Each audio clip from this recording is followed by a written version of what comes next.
నమస్తే రమ్మగారు. నమస్తే జయ. రమ్మగారు, విక్రమ బేతాళ కథలు హ్మ్. ఒకటి చెప్పుకుందామండి. చెప్తాం. పట్టుబదలని విక్రమార్కుడు మళ్ళీ వెనక్కి లోపలికి నడిచాడు. శరీరాన్ని భుజం మీద వేసుకున్నాడు. దాంతో పాటు ఉన్న భేతాళుడు కూడా ఆయనతో పాటు నడుచుకుంటూ వెళ్ళాడు. కొంత దూరం వెళ్ళాక భేతాళుడు అది చెప్పాడు, నీకు ఎంత ఓపిక, ఇంత బాగా నడుస్తున్నావు, నీకు మార్గాయాసం తెలియకుండా ఒక మంచి కథ చెప్తాను అన్నాడు. ఏం చెప్పాడట? భరుకచ్చం అనే ఒక దేశంలో జిహ్వలుడని ఒక వైశ్య కుమారుడు ఉండేవాడు. చాలా గొప్ప వ్యాపారుల కుటుంబంలో పుట్టాడు అబ్బాయి. వాడికి 14-15 ఏళ్ళ నుంచి బిజినెస్ గోలే. ఎంత బిజినెస్ చేసేవాడు, ఎన్ని రకాలో. క్రమంగా వాడి బిజినెస్ ఇంట్రెస్ట్ ఎలా అయిందంటే అది తప్పిస్తే ఇంకేది లేదు. ఆ చుట్టుపక్కల వాడి వయసు పిల్లలంతా మగపిల్లలు ఆడపిల్లల వెనకాల తిరుగుతుంటే వీడు బిజినెస్ వెనకాల పరిగెత్తేవాడు. మనం అలాంటి వాళ్ళని చూస్తాం. అవునవును కదా. అప్పుడిప్పుడో పెళ్లి చేసుకుంటారు వాళ్ళు. ఆ ఏజ్లో ఆడపిల్లల ఆసక్తులు అవి అందరికీ ఉండేటట్టుగా వీళ్ళకి డిటర్మైండ్గా ఉండే వాళ్ళకి ఉండవు.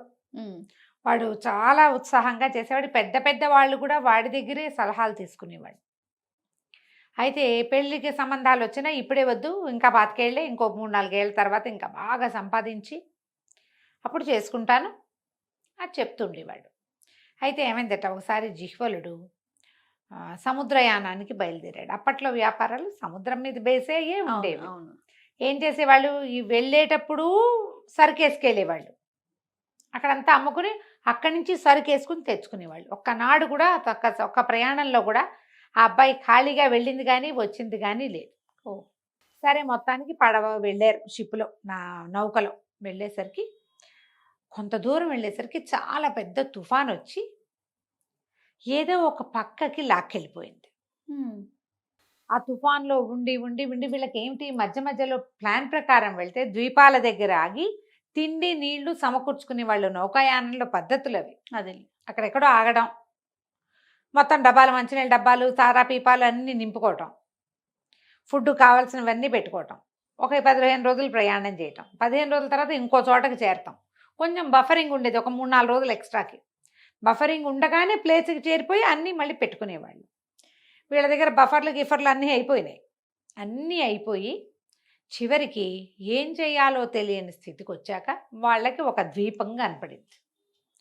సరే, సరంగులు నావికులు ఏమన్నారు, ఇది కూడా ఏదో ద్వీపం ఉండి పచ్చగానో ఏదోగానో ఉంటుంది, ఏదైనా తిండి ఆహారం దొరుకుతుందేమో ప్రయత్నం చేయండి.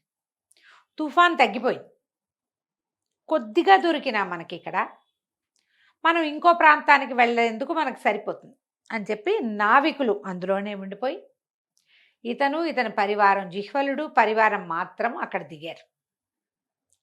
దిగితే అది ఒక భయంకరమైన ఆటవికులు తెగ ఉండేటువంటి ద్వీపం. వాళ్ళు ఎడా పెడా బాణాలు బరిసెలు ఇంకేమిటో విసిరి కొట్టి వీళ్ళని లోపలికి రానివ్వకుండా సంహరించేశారు. ఈ గుంపు, జిహ్వలుడి గుంపు అంతా కకావికలైపోయి ప్రాణాలు అరచేతిలో పెట్టుకుని పారిపోయి జిహ్వలుడు కూడా ఓ పక్కకి ఎక్కడికో వెళ్ళిపోయాడు. అంతకుముందు 3-4 అతని వెనకాల ఉన్నారు. అతన్నే వెన్నంటి ఉన్న వాళ్ళు కూడా ఒక దశలో ఎవరు లేరు. ఎవరిదారు వాడు ప్రాణాలు దక్కించుకోవడానికి వీడి వెనకాల వెళ్ళాలని ఎక్కడ పెట్టుకుంటారు? ఏది దొరికితే, ఏ సందు దొరికితే ఆ సందులో దూరిపోదాం అనుకుంటారు. జిహ్వలుడు ఒంటరి వాడైపోయాడు. చాలామంది చచ్చిపోయారు. ఒక 2 ప్రాణావశిష్టంగా నౌకని చేరుకున్నారు.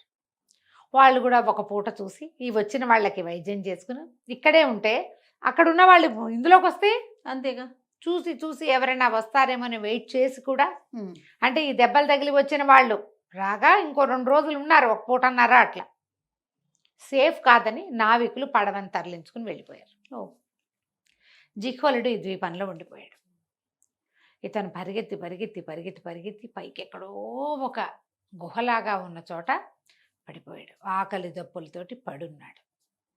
జిహ్వలుడు 25 ఏళ్ళ వాడు. మనం ముందే చెప్పుకున్నాగా, వీడు నిత్యము వ్యాపారము అవి అంటే ఏంటి, పొద్దున్నే లేవటం, టైం ప్రకారం దుకాణాలకు వెళ్ళటం అవన్నీ అలవాటు ఉన్నవాడు. దానికోసం ఎర్లీ మార్నింగ్ లేచి ఎక్సర్సైజ్ చేసి చక్కగా పిల్లాడు దృఢంగా దార్ఢ్యంగా ఉన్నాడు మనిషి. ఈ పడిపోయి ఉన్నవాడు 2 రోజుల తర్వాత వాడికి మెలకు వచ్చింది. ఎవరో ఒక పిల్ల అక్కడ కూర్చుంది, ఒక 17-16 ఏళ్ల పిల్ల, చక్కగా ఉంది, ఆదివాసీ పిల్ల. అదే అక్కడున్న ఒక ఆటవిక జాతి వాళ్ళు ఉన్నారు కదా, ఆటవిక జాతి పిల్ల, ఆదివాసి అనకూడదు, అదే ఆటవిక పిల్లే. ఆ పిల్లకి మామూలుగా వాళ్ళు ఏంటంటే కంటికి నచ్చిన వాడిని ఎన్నుకుని కాపురం చేసే పద్ధతి ఉన్నవాళ్ళు. వీడు బాగున్నాడు, నేవళంగా నాగరికంగా ఉన్నాడు. ఆ పిల్ల మంచినీళ్ళు తెచ్చిచ్చింది. అక్కడి నుంచి ఇతన్ని లేవదీసి, ఇతను ఇది ఒక మూలగా ఉన్న ఒక దాంట్లో దాక్కున్నాడు కదా, ఎవ్వరు ఆదివాసీలు ఈ ఆటవికులు ఎవరు రాని చోట్ల ఉన్నటువంటి ఒక కోనేరు దగ్గరికి తీసుకుపోయింది. వాడు అక్కడ మంచినీళ్ళు తాగి స్నానం చేసి ఆ పిల్ల తెచ్చిన పళ్ళు తిని అదేదో తేనె తెస్తే అది కాస్త పుచ్చుకొని భయంగానే చేశాడు. ఆ అమ్మాయి మళ్ళీ అతన్ని గుహలోకి తెచ్చి వదిలిపెట్టింది. రోజు వచ్చేది. ఆ నిష్కల్మషంగా ఉన్న ఆ పిల్లతో ప్రేమలో పడ్డాడు జిహ్వలుడు. ఇద్దరు రోజంతా కలిసి ఉండేవాళ్ళు, కలిసి కాపురం చేశారు. అది కోనేట్లో ఈతలు కొట్టేవాళ్ళు. ఎంత పంచ ప్రాణాలుగా ఉన్నాడో ఆ పిల్లంటే. ఒక పూట అది వెళ్తే మళ్ళీ రేపు కనపడదేమోనని దిగులు వచ్చేది. ప్రేమలో ఉన్నప్పుడు అలాగే ఉంటాయి కదా. 3 మాసాల తర్వాత బాగా ఓపిక వచ్చి ధైర్యం వచ్చాక ఏమన్నాడు, నువ్వు నాతో వచ్చేయకూడదా? ఎన్నాళ్ళు ఇక్కడ నేను ఈ రకంగా ఈ పాలు పళ్ళతోటి ఈ తేనెతోటే బతికుండగలుగుతాను?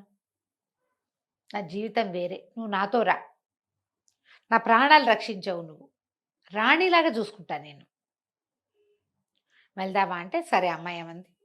వాళ్ళిద్దరికీ ఒకళ్ళ భాష ఒకళ్ళకి రాదు. ఒకళ్ళ భాష ఒకళ్ళకి మొదట్లో రాదు.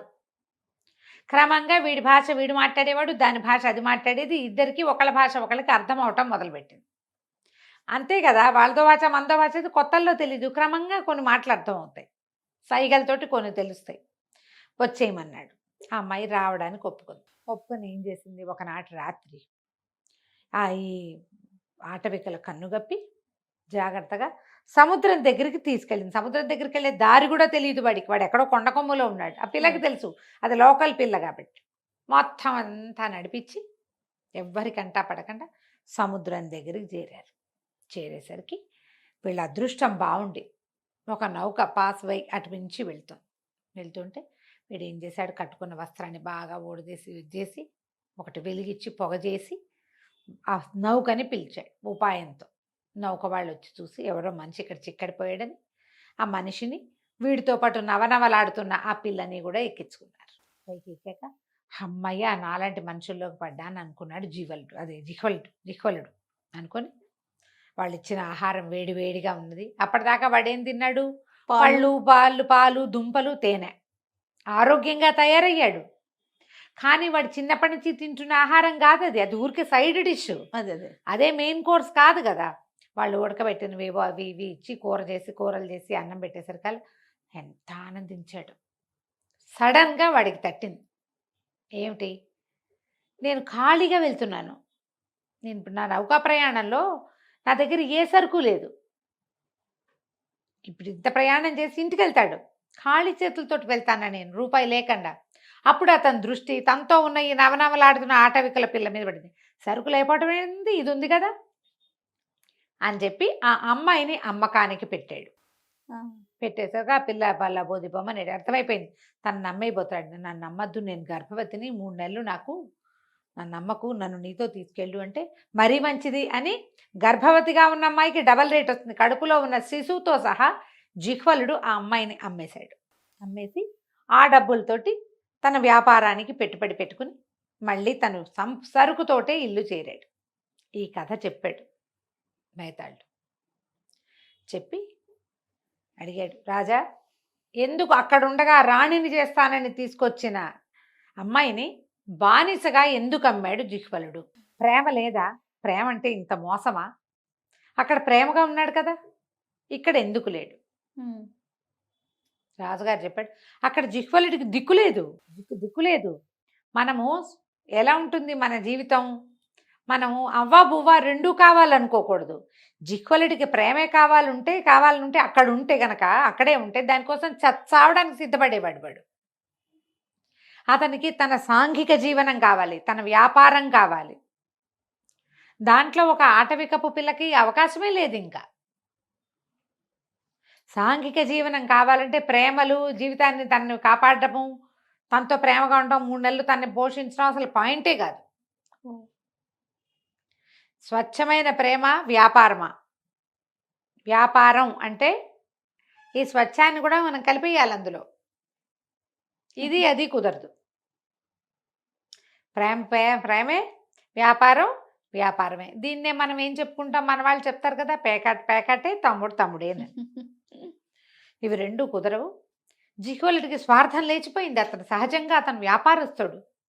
అక్కడ వ్యాపారస్తుడు కాదు, జీవితం కోసం పోరాడుతున్నవాడు, బతుకు కోసం పోరాడుతున్న ఒక జీవి. వాడికి దొరికిన ఆసరా ఆ పిల్ల.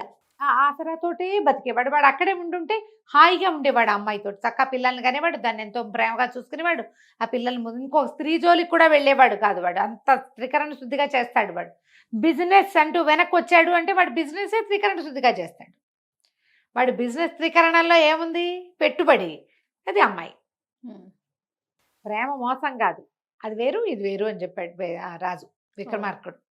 బేతాళుడు నవ్వాడు. కరెక్ట్, సరిగ్గా చెప్పావు. ఈ వ్యవహారంలో జిహ్వలుడు చేసింది వాడి రకానికి వాడికి ఓకే. ఎవరైనా ఇదే చేస్తారు. మనం పల్లెటూరి పిల్లల్ని ప్రేమించి తెచ్చుకుని సిటీలలో వాళ్ళతో ఇమడలేకుండా పోయిన కథలు ఎన్ని సినిమాల్లో చూసామో మనం. అవును, అలాంటి కథలకు మూలం ఇదే. 1958లో రాయబడిన కథ చేయ. 58లో చూడు ఎంత బాగా చెప్పారు. ఎప్పుడైతే రాజుగారి మౌనభంగం అయిందో బేతాళుడు వెళ్ళిపోయాడు. శవంతో సహా వెళ్ళిపోయాడు. మళ్ళీ రాజుగారు లోపలికి నడవటం మొదలుపెట్టాడు. కథ కంచికి మనం ఇంటికి. రైట్ రవి గారు, నమస్తే. నమస్తే.